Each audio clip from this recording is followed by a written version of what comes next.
মোহন ভারদ্বাজ অনেক জ্ঞানী মানুষ। ভারতবর্ষের একজন রাষ্ট্রীয় স্বয়ংসেবক দলের, যেটা 100 বছর পূর্ণ হয়েছে কয়েকদিন আগে, সেই একটা সংগঠনের তিনি দায়িত্বে রয়েছেন। তিনি স্বপ্ন দেখতে পারেন যে ভারতবর্ষকে হিন্দুস্থান বানানোর, কিন্তু আমরা বলছি কোনো মতেই ভারতবর্ষ ধর্মনিরপেক্ষ একটা রাষ্ট্র হিসাবেই থাকবে।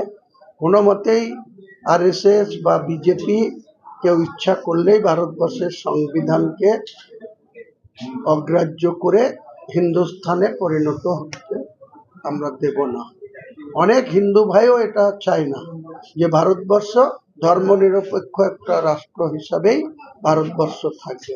আর তিনারা যদি মনে করে থাকেন যে তিনাদের অনেক ক্ষমতা হয়ে গেছে, তিনারা ভারতবর্ষটাকে হিন্দুস্তান করবেন, তাহলে করে দেখান। তখন বুঝবেন যে ভারতবর্ষের আপনাদের বিরোধী লোক কত আছে, বা তারা যখন ওই নেপালের মতো, তারা যখন বাংলাদেশের হাসিনার মতো অবস্থায় পৌঁছে যাবে, যখন ভারতবর্ষের সংবিধানকে কেউ অগ্রাহ্য করবে, করে নিজেদের ক্ষমতা জাহির করবে, তখন ভারতবর্ষের মানুষই কিন্তু তাদের বিরুদ্ধে সোচ্চার হবে।